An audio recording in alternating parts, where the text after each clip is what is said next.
What's going on, everybody? I'm Jim. I'm AJ. And we're going to be giving you our top 2022 disc golfers. We're going to do top 10 MPO and we're going to do top 5 FPO. For sure. MPO, we're going to go 1 to 10. Okay. Who you got 1? Who I got at 1? I got my boy Calvin Heimberg at 1. Really? Yeah. I went Kelvin as well. Really? Yeah. Yeah. He's that dude. I don't know. I think this is going to be his year. Last year, he was so consistent at top 3 pretty much all year. I think this is his year where he starts taking them home. Yeah, he finished like second place and like just up there so many times. I mean, he's just gross, man. If his putt stays down the whole year, that's really. I feel like that's really the biggest thing because he smashes. All right, 2. I got Paul. Me too.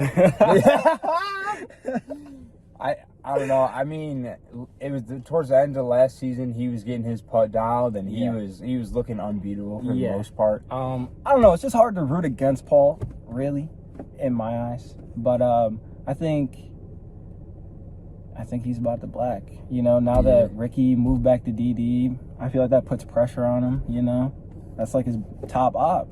It's time to turn up. I think this is his year. Yeah, and he's gonna go over in Europe, and he you're gonna see why Paul's Paul when he goes to Europe, and nobody from America is going over to Europe, and he's going to murder. Yeah, like it's gonna be a hate crime, unfortunately, against the Europeans. You think it's gonna be that bad? I think it's gonna be pretty bad. All right, who you got 3? For the U, whatever. Yeah. At 3, I got Ricky Wysocki. You know, switching back to DD. I don't know. Realistically, Ricky, you could put him at number 1, but I want to go Calvin. I feel like it's his time. But Ricky, it's gonna be a crazy season for him. Last year, he played amazing throughout the entire season. I don't even remember his accolades, but I'm sure he had a lot. I went Rick as well. I wanted to put Eagle higher. As for me, Eagle's my 4. I wanted to put Eagle higher, but him not throwing sidearms right now because of his injury. Yeah, like that's why I put him lower. That's almost like why he's good. His sidearm crazy. His putt is still crazy. It's crazy. He was at the All-Stars last night going crazy. But I mean, should carry him. Without that sidearm, it's tough. He's still got a ridiculous backhand, but with everybody else being able to, even Calvin's throwing sidearms all over now, like it's just gonna be tough. So I got Eagle at 4, even though I think Eagle was probably the best player last year. Yeah, definitely. I also have Eagle at 4 for the same reasons. I would if he wasn't hurt or if he didn't just get hurt, I would have put him at 1 because he's Eagle. Who you got at 5? All right, at 5 I got Gannon Burr. Whoa! Yeah. All right. Yeah. Gannon Burr, that nigga's nice as fuck.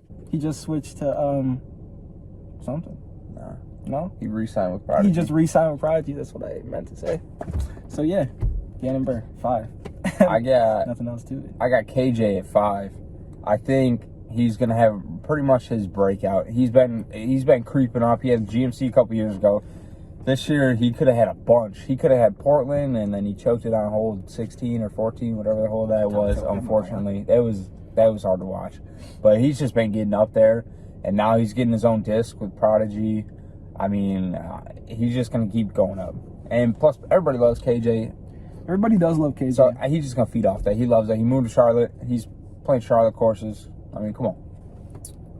So next, I got Kyle Klein. I think Kyle could have been above KJ here. Kyle, I've been high on Kyle for 2 years now. Like, he was going crazy 2 years ago. He went crazy last year. I think he's starting to just establish himself as one of the better Discmania players and one of the better players on tour. For sure. For 6, I don't even want to hear it. I also had Kyle Klein. All right. Pretty much what Jim said. He's nice. It's about his time, you know? He was nice last year and the year before. So it's just like he's only going to keep getting better. Yeah. All right. Sure. You got a 7 then. At 7, I got Chris Dickerson. Sunday Dick. That's what they be calling him. Yeah, Sunday Dickerson. Yeah. He just switched to Discraft. Discraft is goated. They got great discs. I feel like he's gonna snap with Discraft. Prodigy. They got some mid over there. Yeah, I dig your say a 7 as well. I mean, he's on my list. he's comfortable with those discs. I think he's gonna be all right. He's putting with Challenger OSs. That was kind of weird. Yeah, that's weird. I'm not gonna lie. I don't know nobody put with Challenger OSs. They're trying to get somebody to push them. That's true. But yeah, I mean, I think going on more of a West Coast tour this year is gonna help him. And probably, I want to see what he can do with Las Vegas, pretty much. But yeah, I got him a 7. At 8, I got Hannes. Adam Hannes, his putter was working crazy last year. I mean, he won 2 events. He won a national tour. He won Maple Hill, which is hard. We went to the Maple Hill tournament last year, and like when you walk that course, you just see how the elevation ridiculously hard crazy. it is. It's crazy. And him winning that over Eagle choking, unfortunately. Hannes, he's just getting better. He's re-signing. We re-signed with Discraft. That was a big pickup, pretty much. For sure. Yeah, I think he's top 8 right now. What are we on? 8. Yeah. For 8, I had James Conrad. JC. Jimmy, top hater. James Conrad, consistent. He doesn't really place top 10 too much. But when he does, he's up there. He's nice. I just feel like it's about his time to get his shit together. He's got a great backhand. The boy don't need a forehand. So you got to throw him up there on the list somewhere. I put him at 8. I threw you up there because, you just won Worlds. Come on, man. I know you got to spin again. At least win Worlds twice. Fuck you talk about? I mean, you went on some fluky shit, but, it was a great shot. So, damn, was it fluky at the end of the day? You know what I'm saying? You said, damn, I got to throw this bitch in. So you threw it in. I'm expecting you to do that shit some more. Win some fucking tourneys, You want to make some bread, my boy? That's an interesting choice. I ain't gonna cap. So, yeah, you know what I'm saying? I had to make the list different from yours because you copying my shit. You know what I'm saying? You got it 9. For number 9, I picked one of my favorite golfers. I don't know if he's back in the USA, but I'm going to just assume he is. Seppo Payu. He is. Sweet. Say that. He's one of the Euros Seppo's that the came GOAT. over. I love Seppo. I feel like he's nuts. He smashes. His form is very smooth. His putter is pretty stellar. Can't wait to see him play. For sure. Yeah, I've never seen Seppo play, but... Oh, yeah. Yeah. Newbie. Oh, my God. I forgot. Damn, yeah. Nah, Seppo's like that. I fuck with Seppo heavy. So, 9, I got Nico. Nico's throwing pretty much whatever he wants to throw. He's got his 6-figure deal with Clash. Who What the fuck is Clash? Wait, I never heard that before. What is? He's gonna be coming out with his. I think he's coming out with his own disc on there, and he's got partnership with Gateway now. He's throwing Wizards, and he's pretty much kind of throwing whatever. And Nico's kind of sneaky because he's definitely sneaky. He hovers around that top 10. Yeah.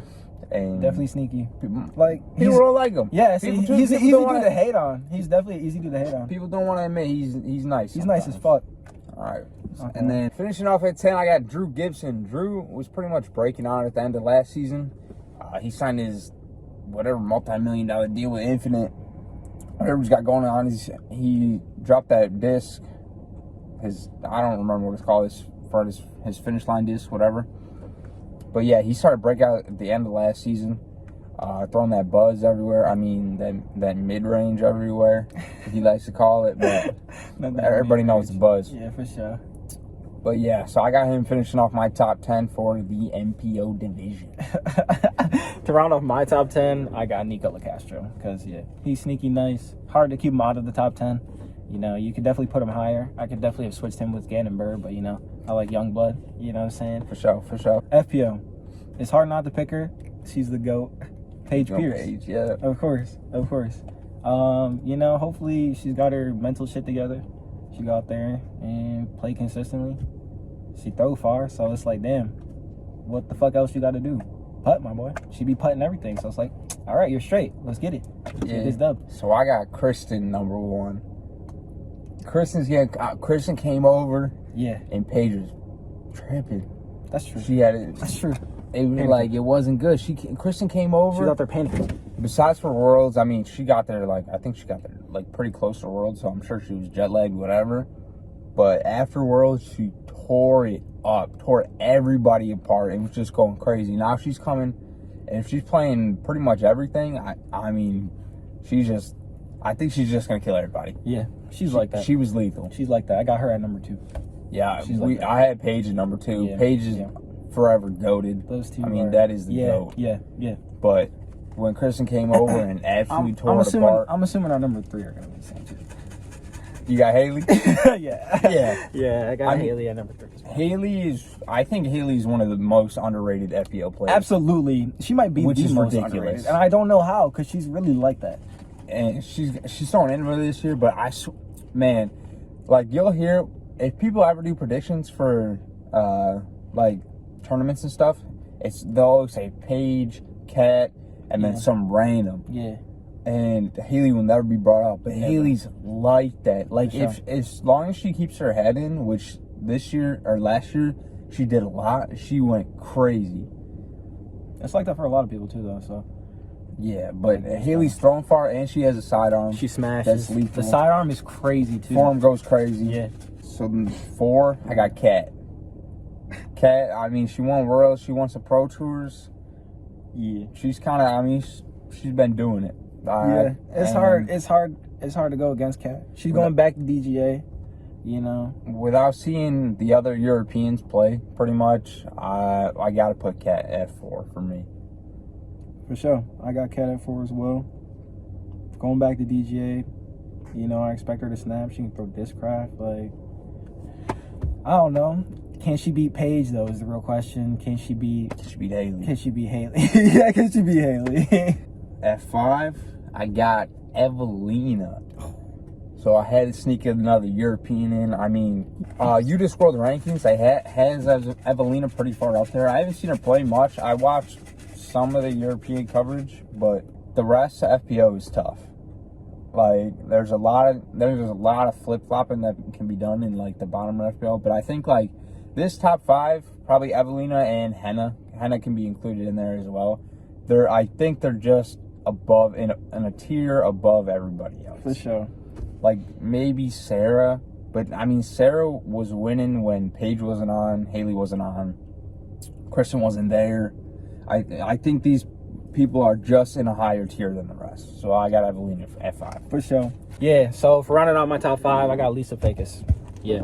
Appreciate y'all for watching. Like, subscribe, leave a comment. If you got a better ranking than us, leave it in the comments. For sure.